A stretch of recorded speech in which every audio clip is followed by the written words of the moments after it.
Wow, 2024-এর প্রথম derby সেটা গেল লাল হলুদ ব্রিগেডের নামে। ইস্ট বেঙ্গল আজকে কালিঙ্গা সুপার কাপে মোহনবাগানকে হারালো 3-1।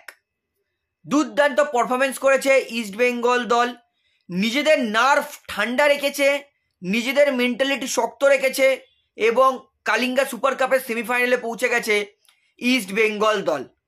অনেক কংগ্রেচুলেশন ইস্ট বেঙ্গল দলকে, তাদের ডার্বি জয় অবশ্যই এবং তার পাশাপাশি সেমিফাইনালে পৌঁছানোর জন্য।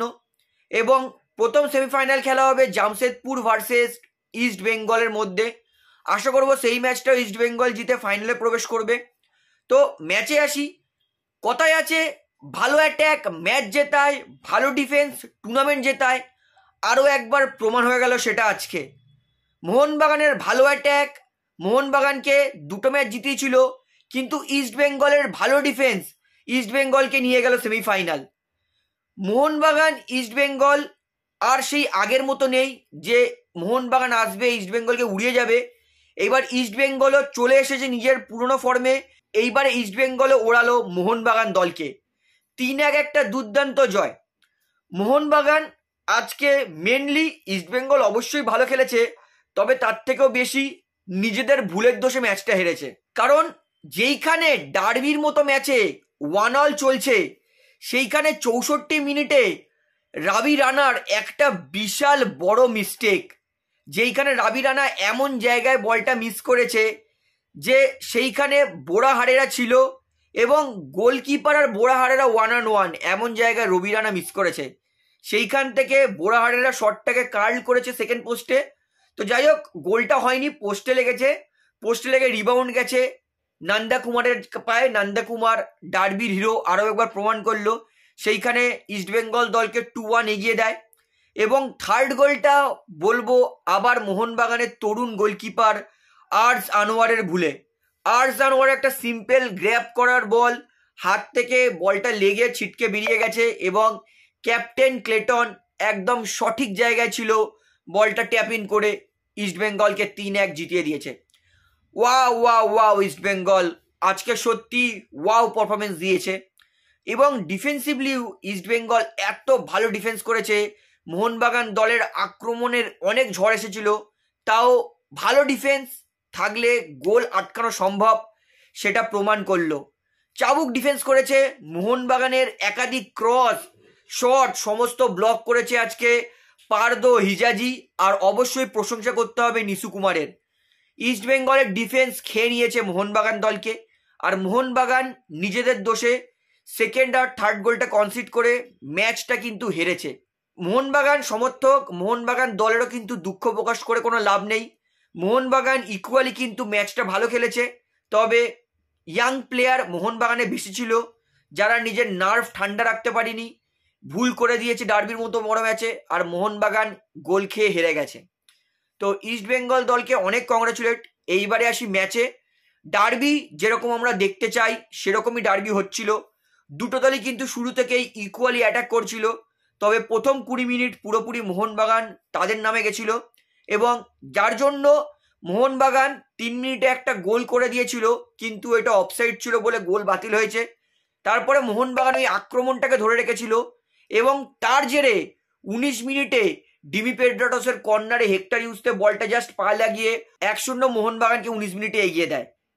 তারপরে ক্যাপ্টেন ক্লেটন 24 মিনিটে দুর্দান্ত একটা পাইল ডাইভার শট বক্সের ধার দিয়ে মারে, আর আরজানোয়ারের কিচ্ছু করার থাকে না, মোহনবাগানের ডিফেন্স কোনো ব্লক করে না এবং সেইভাবে 24 মিনিটে 1-1 হয়। সেটা সেট পিসেই গোল করেছিল ইস্ট বেঙ্গল। নিশু কুমারের থ্রোতে বলটা হেড করেছে সেভিরিও টোরো এবং সেখান থেকে গেছে ক্লেটনের জায়গায়। ক্লেটন একটা স্ট্রাইকার, পজিটিভ স্ট্রাইকার, যা করে 2-3টে প্লেয়ারকে পিছনে করে নিয়ে তার দুর্দান্ত শট করে 1-1 করে। তারপরে মোহনবাগানের কাছে ফার্স্ট হাফ শেষ হতে হতে একটা বিভৎস ভালো সুযোগ ছিল পেনাল্টি দিয়ে গোল করার, যেটা কিয়ান নাসিরি পেনাল্টি অর্জন করেছিল, যেটা শট হিজাজি মায়ের হাত লেগে শটটা আটকে ছিল যেহেতু, এবং সেটা ক্লিয়ার যেহেতু শট করে দিয়েছিল এবং হাতে লেগে আটকেছে, তাই জন্য ক্লিয়ার পেনাল্টি ছিল। এবং সেই পেনাল্টি দিয়ে গোল কনভার্ট করতে পারিনি ডিমিট্রি পেড্রাটস। প্রথম গোলটা করে দিয়েছিল এবং প্রথম গোলটা ইনফ্রিঞ্চমেন্টের জন্য কিন্তু সেই শটটাকে বাতিল করে দেওয়া হয় এবং তারপরে পেনাল্টি রিটেকেন করতে বলে। তো তো ব্যাপারটা কি হয়েছে সেটা আমি আপনাদেরকে পুরো ব্যাপারটা পরে বুঝিয়ে দেবো। এখন ভিডিওটাতে আসি। এই ভিডিওটিতে তো সেকেন্ড টাইম চান্স পায় ডিমি পেড্রোটস, কিন্তু সেই পেনাল্টি দিয়ে গোল করতে পারে না। তো ফার্স্ট হাফের ফলাফল 1-1 হয়। সেকেন্ড হাফ শুরুতে মোহনবাগান কিন্তু আবার ভালো খেলছিল, কিন্তু বলে না ডার্বির প্রেশার অনেক কেউ নিতে পারে না। তরুণ রবি রানা একটা মেজর ব্লান্ডার করে দিয়েছিল 64 মিনিটে, যার জন্য মোহনবাগানকে খুব বাজেভাবে ভুগতে হয়েছে। এবং সেই 64 মিনিটে রবি রানার ভুলেই মোহনবাগান যে গোলটা খেলো, সেইখান থেকেই মোহনবাগান কোথাও হারিয়ে গেছিল অতিরিক্ত আক্রমণের চক্করে। কারণ মোহনবাগানের জন্য ম্যাচটা জেতার মাস্ট উইন ম্যাচ ছিল, তো সেটাই অতিরিক্ত আক্রমণের জন্য মোহনবাগান গেছিল। অনেক আক্রমণ করেছে মোহনবাগান, এতে এক ফোঁটাও সন্দেহ নেই। তবে ইস্টবেঙ্গল দেখিয়েছে যে এইবারে তারা তৈরি। ইস্টবেঙ্গল তারা প্রথমে এই গেছিল, তারপরে আবার ইস্টবেঙ্গল এই উঁচু নিচ্ছে। আর মোহনবাগান প্রথমে এরকম যাচ্ছিল, তো মোহনবাগান একবার ডাউনফল শুরু হয়েছে, মোহনবাগান ডাউনের দিকেই ক্রমশ লেগে রয়েছে।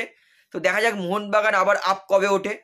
তো মোহনবাগানকে এর জন্য অনেক কিছু করতে হবে। তো সেকেন্ড গোলটা নান্দা কুমার মারে, আর পোস্টে বলটা লেগে ডিফ্লেক্ট হয়। এবং থার্ড গোলটা ক্লেটন সিলভা, সেটা গোলকিপারের হাত থেকে বেরিয়ে যায় এবং সঠিক জায়গায় সঠিক সময় পোচার গোল মেশিন ছিল ইস্টবেঙ্গলের ক্লেটন সিলভা, এবং ইস্টবেঙ্গলকে 3-1 ডার্বি জিতিয়ে দিয়েছে এবং ইস্টবেঙ্গল পৌঁছে গেছে কালিঙ্গা সুপার কাপের সেমিফাইনালে। তো আজকের আমার জন্য ম্যাচের হিরো সেটা হচ্ছে ইস্টবেঙ্গলের ডিফেন্স, অবশ্যই প্রশংসা করতে হবে। আর মোহনবাগানের জন্য ম্যাচের ভিলেন মোহনবাগানের গোলকিপার আর মোহনবাগানের ডিফেন্স। তো আপনার ম্যাচটা কেমন লেগেছে এবং ম্যাচ নিয়ে আপনার বক্তব্য কি সেটা আমাকে অবশ্যই কমেন্টে জানাবেন। তাহলে বন্ধুরা, আজকের এই ভিডিওটিতে আমার আপনাদেরকে এতটাই বলার ছিল। তো আশা করি ভিডিওটি আপনার ভালো লাগলো। তো ভিডিওটি ভালো লাগলে অবশ্যই লাইক করুন, কমেন্ট করুন, শেয়ার করুন, এবং বন্ধুরা চ্যানেলটিতে নতুন আছেন সবাইকে অনুরোধ করবো তারা অবশ্যই পাবলিক ভিউ কলকাতা চ্যানেলটিকে সাবস্ক্রাইব করে বেল আইকন প্রেস করে অল করে রাখবেন। ধন্যবাদ।